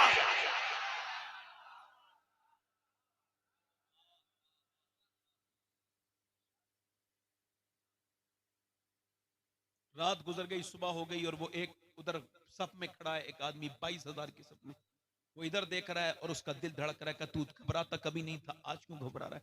कहने लगा एक तरफ जहन्नम है, एक तरफ जन्नत है, हुसैन के पास जन्नत है। इस फौज इस में उठ के गया और इमाम हुसैन से जाके बोला, मैंने आपका काफिला रोका, मुझे माफ कर देंगे। हुसैन ने सीना ऐसे फैलाया, करीम नाना के करीम नवासे गले से लगाया, सर पे हाथ रखा, तलवार हाथ में लेके इमाम ने दे दी। अब जब चला तो तारीख ये कहती है कि हुर उसने जाकर के तकरीबन 120 लोगों को जहन्नम में पहुंचाया। कितने लोगों को मारा, जल्दी बोलो? 120। अली के बेटे का हाथ लगा तो हुर ने 120 लोगों को अकेले मारा। जब अली के बेटे के हाथ का आलम ये है तो ये बताएं कि अली के बेटे के हाथ का आलम ये है तो फिर अली के बेटे के हाथ की तलवार का आलम क्या होगा।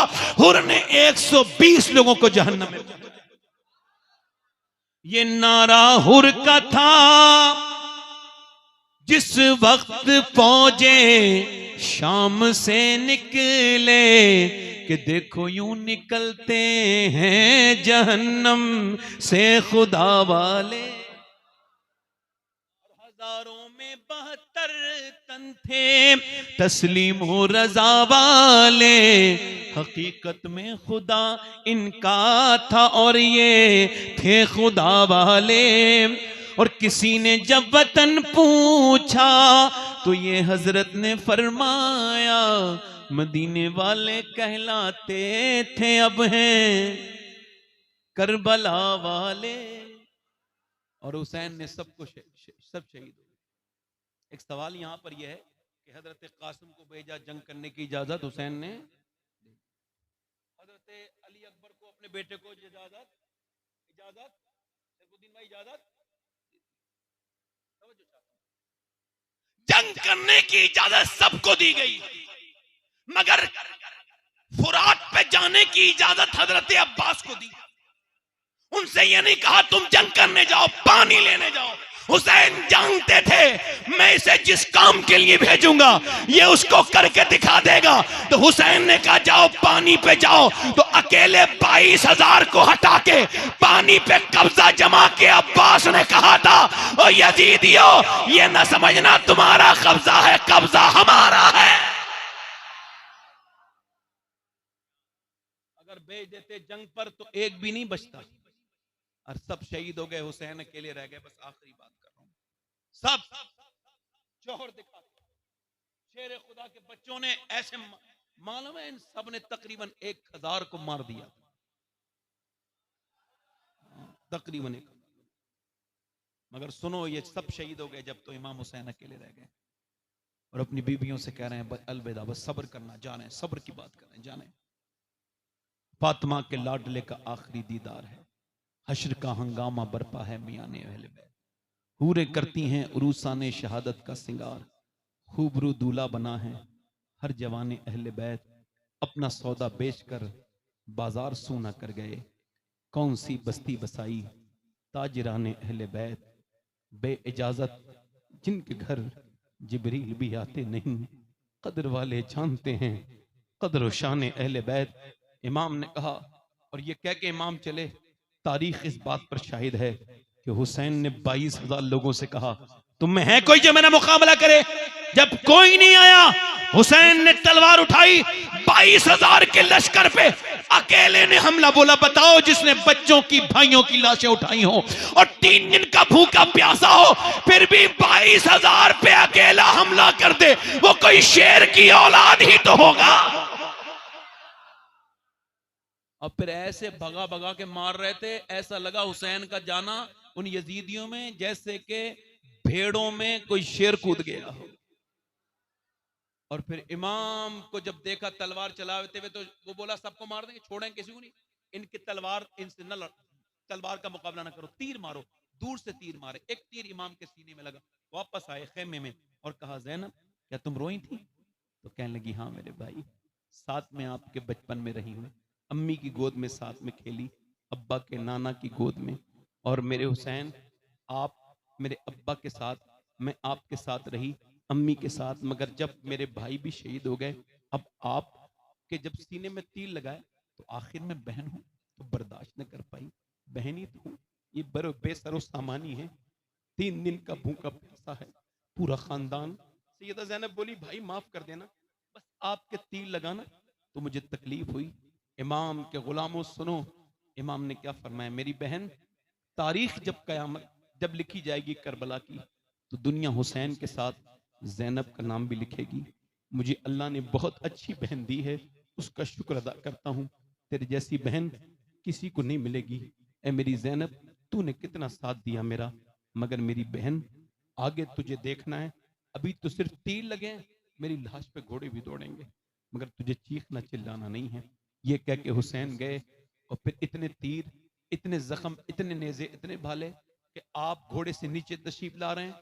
और बाबा फरीदुद्दीन कहते हैं जब आपके 113 से ज्यादा आर पार जख्म थे, और ऐसे करके जब नीचे जा रहे हैं तो आपके लब हिल रहे हैं और दुआ कर रहे हैं, या अल्लाह मेरे नाना की उम्मत को बख्श देना, या अल्लाह मेरे नाना की उम्मत को बख्श देना। इमाम हुसैन करबला की मिट्टी की तरफ गए, आप मेरा हाथ काटें, हुसैन का सर काट दिया गया, मेरा हाथ काटें, आप मेरे घर डाल के आ जाएं, मेरा पूरा घर चीखे चिल्लाएगा। मगर सुनो, जब नेज़ों पे सर चढ़ा दिए गए, बस यहाँ पे जितने बेनमाजी हैं, अल्लाह करे तो करबला वालों के सदके में उनके दिल बदल जाएं। मालूम है उधर नेज़े में मेरी बहनें, मेरी बेटियां सुने, मेरे कौम की बच्चियां सुने, मैं आज तुमसे भीख मांगता हूं, मेरी बेटियों मेरी तकरीर पे ध्यान देना। आप जरा गौर करो, एक हाथ कटा हो जाए कोई तो औरतें अपने हवास को बैठती हैं, मगर जब सर नेज़े पे चढ़ा दिए गए और पूरे इस मैदान में 72 की लाशें पड़ी हैं, उनकी लाशों पर घोड़े दौड़ाए जा रहे हैं, और उधर खेमे जला दिए गए, उधर नबी की साहबजादियों के साथ बदतमीजियां होने लगी सैयदा ज़ैनब के साथ। तो उन्होंने देखा कि सूरज ढल रहा है, तो कहने लगी देखो नमाज की तैयारी करो, चलो ए हुसैन के घर वालों नमाज की तैयारी करो। कैसे नमाज पढ़ेंगी, पानी वुजू करने तक के लिए है नहीं, तो वो गर्म रेत से तयम्मुम कर लिया, और फिर ज़ैनब, सैयदा ज़ैनब सजदे में, उम्मे रबाब सजदे में, शहरबानो सजदे में, इमाम ज़ैनुल आबिदीन सजदे में, ये सब लोग सजदे में गए।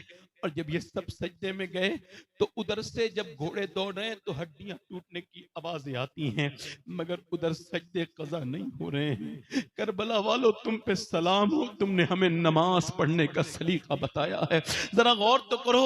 आवाजें आती हैं, ये कौन नमाज पढ़ता है?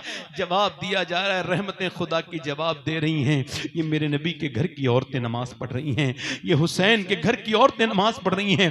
आज तुम अपने घरों में बैठ के नमाज नहीं पढ़ते। फिर उसके बाद इमाम की बहन को 15 साल तक हयात रही। इमाम ज़ैनुल आबिदीन कहते हैं मैंने अपनी फूफे से पूछा, फूफी जान 5000 किलोमीटर का सफर तकरीबन तय किया आपने, और फिर भी आपकी नमाज कभी कज़ा नहीं हुई। एक आदमी इंतकाल कर जाए तो माँ बेनमाज छोड़ देती है, मगर आपके दोनों बच्चे शहीद हुए, मेरे अब्बा शहीद हुए, फिर भी आपकी नमाज कज़ा। किससे सीखा ये? फरमाने लगी किससे सीखती? अपनी माँ फातिमा की गोद में सीखी है नमाज। ये नमाज वही है मेरे भाइयों। इमाम ज़ैनुल आबिदीन फरमाते हैं, इमाम सैयदा ज़ैनब के बारे में 15 साल तक हयात रही करबला के बाद, मगर कभी किसी ने उनको पर्दे में भी नहीं देखा। अल्लाह अकबर। उनका उनका उनका पड़ोसी कहता है कि मैंने सैयदा ज़ैनब को कभी पर्दे में भी नहीं देखा, उनका पड़ोसी था। इंतकाल के वक्त ने डॉक्टर ने कहा, हकीम ने, बगैर देखे हम इलाज नहीं करेंगे, मुझे चेहरा देखना है ज़ैनब का, तब मैं उनका इलाज कर पाऊंगा। उनके शौहर अब्दुल्ला बिन जाफर ने कहा, चेहरा दिखा दो ज़ैनब, चेहरा दिखा दो, जायज है, तबीयत बिगड़ रही है, बगैर देखे इलाज नहीं करेगा। फरमाने लगी मर जाऊंगी मगर चेहरा नहीं दिखाऊंगी। कहा जायज है, कहा जायज तो है, मगर मैं नाना की नवासी हूं, मैं अली की बेटी हूं, मेरा भाई एक हसन है, एक हुसैन है, अगर आज मैंने अपने चेहरे से हिजाब उतार दिया तो कल कयामत तक आने वाली बच्चियों का क्या हाल होगा। ज़ैनब दुनिया से रुखसत हो गई, मगर डॉक्टर को भी अपना चेहरा नहीं दिखाया। अगर ये बातें हमारे बचपनों में की गई होती हमारी बहनों के, तो आज ओयो के अंदर बुर्के वालियां दरियाफ्त नहीं हो रही होती। जो किसी लड़के के साथ बाइक पे घूमने चली जाए मेरी बहन बेटी, वो कभी हयादार बच्चे जमाने को नहीं दे पाएगी। जो निकाह के से पहले तन्हाई में किसी नौजवान से मिल ले, फिर वो कभी कोई हयादार बच्ची नहीं दे सकती। हया एक मोती है, इसकी हिफाजत करो मेरे भाइयों, मेरे दोस्तों, अपने मेरी बहनों, मेरी बेटियों, कल कयामत के दिन तुमको हुजूर की बेटी को मुंह दिखाना है। और ये बात मैं सब जगह कहता हूँ, यहाँ भी कह रहा हूँ, मैं वसीयत कर चुका हूँ, मैं मर जाऊं तो मेरी कब्र में मरने के बाद मेरी कब्र में अगर किसी फलस्तीन की एक लड़की का जूता मिल जाए तो मेरे सीने पे रख देना, ताकि अल्लाह मुझे उस जूते की बरकत से माफ कर दे। कौन? जिसने ये बयान दिया है हम रात को जब सोते हैं तो कुरान पढ़ के बुर्का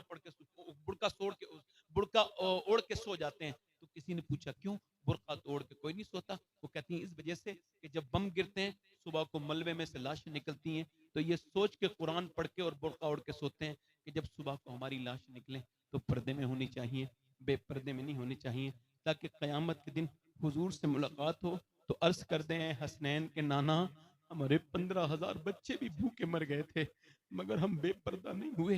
एक आदमी सियूनी के एक साहब वो गए थे वो मिलने, तो उन्होंने वहां मिले जाकर के मिस्र में एक औरत का इधर का पूरा ये बम से उड़ गया था, वो इधर के चेहरे पे पर्दा की हुई थी। उसने कहा तेरा आधा चेहरा खत्म हो गया फिर भी पर्दा? कहने लगी चेहरा खत्म हुआ है, मेरा पर्दा खत्म थोड़ी हुआ है। वो कहाँ की थी? फलस्तीन की थी। मेरी बहन, मेरी बेटी, ये जवानी खत्म हो जाएगी, तुझे मौत आनी, मुसल्ला बिछा ले। अगर तूने मुसल्ला नहीं बिछाया तो नस्लें बर्बाद हो जाएंगी। याद रख मेरी बेटी, अगर तूने इसको हुजूर का नाम न सिखाया तो आशिक पैदा नहीं होंगे जमाने में। हम सब किसी न किसी माँ के कोख से आशिक पैदा हुए हैं, हमारी माओ ने हमको हुजूर का नाम सिखाया है। और दोस्तों तुमसे भी कह रहा हूँ, जवानियां मुख्तसर हैं, अपने रब से तौबा कर लो, उससे कहो मालिक माफ कर दे। ये ना कहना करबला बयान नहीं हुआ था, करबला साफ हो गया। जो शराबी होगा वो हुसैनी नहीं होगा, जो हुसैनी होगा वो शराबी नहीं होगा। जो पर्दा करेगी औरत वो हुसैनी है, जो पर्दा नहीं करेगी हुसैन से उसको कोई प्यार नहीं। अपनी आंखों को आज पाक करो, आज पाक करो, इतना रो लो कि तुम्हारी आंख का आंसू ढलक के गाल तक आ जाए। अल्लाह तुम्हें माफ कर देगा, तुम पे फजल कर देगा। आखिरी बात यही है मेरे दोस्तों, एक औरत मूसा अलैहिस्सलाम के जमाने में आई, आके बोली एक आदमी से मुझे कुछ दे दे, मेरे बच्चे भूखे हैं। उसने कहा मैं जिना करना चाहता हूँ तेरे साथ, तो तू इजाजत, तू आ जाना रात को, मैं तुझे दे दूंगा। कि मैं अपना जिस्म नहीं बेचना चाहती। चली गई, वापस फिर आ गई, बच्चे रो के बेहोश हो गए। क्या मेरे बच्चे मर जाएंगे अगर तूने कुछ नहीं दिया खाने को, रात को आ जाऊंगी, जो तेरा दिल चाहे कर लेना। चली गई, मजबूरी में रात को आई, दरवाजा बंद है, वो आगे बढ़ रहा है, वो कांप रही है, वो आगे बढ़ रहा है, वो कांप रही है। वो कांप के उसके हाथ लगाया, वो रोने लगी, आंखों से टप टप आंसू गिरे। रोती क्यों है? पैसे नहीं मिले? अब पैसा सब कुछ थोड़ी होता है, ईमान भी कुछ होता है। और क्या मतलब? जब मैं रात को सजदा करती हूँ तब भी मुझे अल्लाह देखता है, और आज मैं अपना जिस्म बेचने आई हूँ तब भी अल्लाह देख रहा है। उससे यही कह रही हूँ, ए करीम, ए रहीम, ए मेरे परवरदिगार, ए मेरे प्यारे रब, मुझे माफ कर देना। तेरी बंदी आज मजबूर हो गई, उसके बच्चे भूखे हैं, वरना तू गवाह है मैंने कभी जिना नहीं किया, मुझे माफ कर देना। ऐसी रोई, ऐसी रोई, उसके रोने से उसका दिल बदल गया। बोला जा मैं तुझे अपनी बहन बनाता हूँ। तो इन मेरी आंखें खोल दी, देखो रोना कितना अच्छा होता है। वो चले गए, वो तो चली गई, वो सजदे में गिर गया, और सजदे में गिर के बोला मालिक एक रात आई थी, हाथ तक नहीं लगाया, मैंने तो कितनी लड़कियों की इज्जतें लूट ली, अगर मेरे तरह गुनहगार कोई नहीं तो तेरे जैसा करीम भी कोई नहीं, मुझे माफ कर दे मालिक। ऐसी रोई, ऐसी रोई, उसके ऐसा रोया, सो गया। सुबह को दरवाजा खुला, कौन?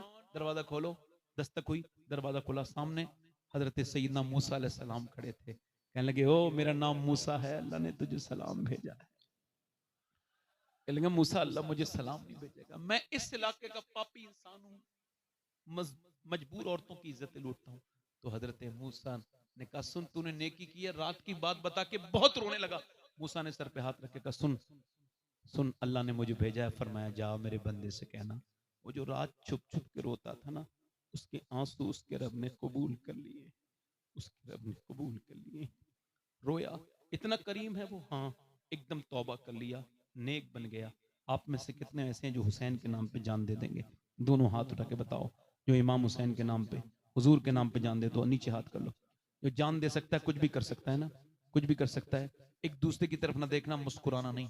कितने लोग ऐसे हैं जो हुजूर के नाम पे जान भी दे देंगे और आज से पूरी दाढ़ी भी रखा लेंगे, वो इस महफिल में खड़े हो जाएं।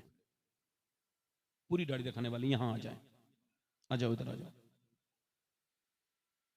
जो पूरी दाढ़ी कभी कटाएं ना मुंडाएं, इधर आ जाए। आप दाढ़ी रखोगे पूरी? आओ, आ जाओ, आ जाओ। शुक्रिया, एक दो, आओ आओ। आपके चचा दाढ़ी कटाते हो? हाँ कटाते हो, मान जाओ। आज के बाद विराट कोहली वाली नहीं, मौला अली वाली दाढ़ी रखनी है। दाढ़ी एक मुश्त पूरी होनी चाहिए, इससे ज्यादा, इससे कम कटाना मना है। 1 2 3 4 5 6 7 8, 2 आशिक और हो जाएं तो इमाम हुसैन की 10वीं हो जाएगी। आपके दाढ़ी है चचा? बैठे, आप आए, आप आए। देखो हंसा मत करा करो, कभी कभी किसी मैयत पे भी हंस देते हैं लोग। मैं जानता हूं, वो है ना, वो कहते हैं वो जो सांस से निकली है वो सबने सुनी है, जो तार पे बीती है वो किसको खबर है। वो जो गीत तुमने सुना नहीं, मेरी उम्र भर का रियाज था, मेरे दर्द की थी वो दास्तां जिसे तुम हंसी में उड़ा गए। ये 10 हो गए। कोई है 11वीं वाला गौस पाक का मानने वाला, बड़े पीर का आशिक? इसके बाद इंशाअल्लाह शोरा का दौर चलेगा। मैं भी थोड़ी देर बैठा रहूंगा, हालांकि मुझे जाना है, मगर फिर भी थोड़ी देर तो जरूर बैठूंगा कि कुछ कलाम सुनूंगा शाहबाज भाई के या हमारे शरफ भाई के। एक आशिक रसूल कोई और आ जाए। 11वां, 100 शहीदों का सवाब है। अच्छी लड़कियों से शादी करनी है ना, अच्छी लड़की से शादी करनी हो ना, तो शादी से पहले दाढ़ी रखा लो। बिगड़ी हुई लड़की से बच जाओगे, क्योंकि कोई भी बिगड़ी हुई लड़की दाढ़ी वाला पसंद नहीं करती। दाढ़ी वाला वही पसंद करती है जिसे मदीने वाला पसंद हो। है कोई 11वीं वाला? कोई गुल बाकी रहेगा ना चमन रह जाएगा, पर रसूलुल्लाह का दीने हसन और नामे शाने जहां मिट जाएंगे, लेकिन यहां हश्र तक नामो निशाने पंजतन। 12वां है कोई? 12वीं वाला? 11वीं के बाद 12वीं भी है मेरे नबी। आओ आओ, माशाल्लाह पुराने पुराने लोग आ रहे हैं, आ जाओ। हाँ मतलब खड़े रहो, एक मिनट एक मिनट। मतलब ये ऐसा है कि जैसे दाढ़ी मुड़ा के आदमी नया बनना चाहता है, वो जवानी नहीं आएगी। दाढ़ी मुड़ा के जवानी ढूंढने वालों, जवानी नहीं आएगी, मौत आएगी, मौत। उसका तैयारी करो। 12 हो गए। 13वां कोई आशिक रसूल है? 13 निकले थे, 313 मदीने से सहाबा कराम। तो चलो 300 तो फिर कभी देख लेंगे, अब फिलहाल 13 आ जाओ। एक और आ गए, 13 हो गए। आओ आओ, देखो चचा को भी पता था कैंची चलाते हैं। देखो एक बात और बता दूं, इधर देखो, ये नीचे वाला होठ है, ये नीचे वाले होठ की सब दाढ़ी है, ये सब यहाँ की मुड़ानी, ये नहीं मुड़ा सकता। इसके ऊपर, इसके ऊपर की जो है, जैसे मूछें आप छोटी करें और दाढ़ी को बढ़ाएं, जो मुंह में बाल आए उसे काट सकते हैं। बाकी जैसे चचा की हमारे यहाँ तक क्या नहीं, दाढ़ी पूरी इंशाल्लाह सुन्नत रसूल के मुताबिक। ये छोटी वाली भी नहीं काटनी चाहिए, है ना? ये भी ठीक है। अल्लाह ताला आपको हुजूर की सुन्नत पे अमल की तौफीक अता फरमाए। मेरे साथ वादा करो। और कोई है आशिक रसूल? जल्दी वादा करो। इंशाल्लाह वादा करते हैं आज के बाद न दाढ़ी कटेगी न मुड़ेगी, इंशाल्लाह शरअ के मुताबिक रखाएंगे इंशाल्लाह। अल्लाह ताला आपको अपने फजल में रखे, करम में रखे। अल्लाह परवरदिगार आलम अपने महबूब के वसीले से इनका साथ देना मेरे करीम, इनकी तौबा कबूल करना। बैठ जाए अपनी। हुजूर की आंखों की ठंडक है नमाज। इंशाल्लाह नमाज पढ़ेंगे, दोनों हाथ उठा के बोले इंशाल्लाह, दोनों हाथ उठा के बोले इंशाल्लाह। अपनी बहन बेटी को पर्दे के लिए कहेंगे इंशाल्लाह, दोनों हाथ उठा के बोलो इंशाल्लाह। इंशाल्लाह हमेशा मसल के आला पर सख्ती से कायम रहिए। इमाम साहब मौलाना बशीर आलम निजामी साहब, निजामी सूफी निजामुद्दीन अमर डोबा, अल्लाह के वली के मुरीद हैं ये सब। वो वली थे अपने, आजकल की तरह नहीं है, कुछ आर्टिफिशियल वली भी हैं जिन्हें कुछ मौलवियों ने झूठ बोल बोल के बनाया। हाँ हाँ, बुरा ना मानना, मैं किसी को कह नहीं रहा हूं, जिसे बुरा लगे उसे कह रहा हूं। मैंने किसी का नाम नहीं लिया। मैंने दरे जन्नत से रिजवान को पुकारा था, वो आ गई रिजवाना। अल्लाह ताला सलामत रखे। तो मौलाना को अभी हजरत फरमाने सरमत भाई हमारे बरकाती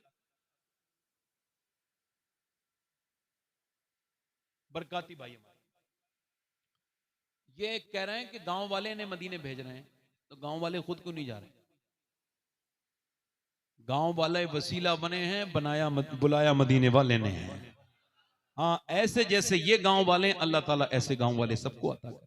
वरना इमामों की तो लोग टांगी खींच रहे हैं। इमामों के लिए लोग, और इमाम तो ऐसे ही बहुत बड़ी ड्यूटी करता है, और कुछ लोग ऐसे कहते हैं इमाम ये भी काम करें वो भी काम करें। ले, इमाम है कोई मशीन है?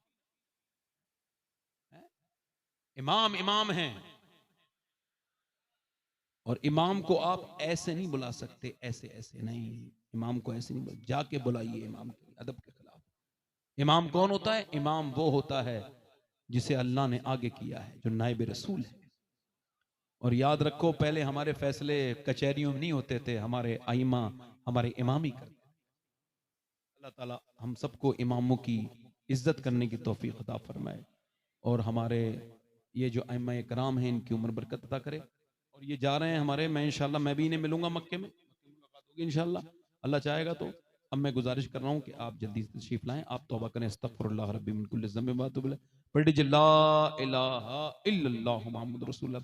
मेरी जिंदगी का मकसद तेरे दी की सरफराजी, मैं इसीलिए मुसलमान, मैं इसीलिए नमाजी। जब सहाबा ने अर्ज की थी या रसूलल्लाह, हम आपको कुछ उजरत, कुछ नजर करना चाहते हैं, आपकी तबलीग जो आपने हमें इतना करम किया, तो अल्लाह ने फरमाया महबूब मना कर दो, मुझे कुछ नहीं चाहिए। कुल्ला असअलुकुम अलैहि अजरन इल्लल मवद्दत फिल कुर्बा, कुछ नहीं चाहिए। अल्लाह का हुक्म यह है कि हसन हुसैन से मोहब्बत की जाए, सैयदा फातिमा से मोहब्बत की जाए। अल्लाह ताला हम सबको अहले बैत का, सहाबा का गुलाम बनाए। अहले सुन्नत का है बेड़ा पार, असहाबे हुजूर नज्म है और नाव है इतरत रसूलुल्लाह की। वमा अलैना इल्लल बलाग। अस्सलामु अलैकुम वरहमतुल्लाहि वबरकातुहू। आप बैठे रहिए। एक भी आदमी जो पहले उठेगा वो पहले ही आदमी होगा जिसने महफिल को खराब करने की कोशिश की है। लिहाजा देखते रहना आप कौन हिम्मत कर रहा है।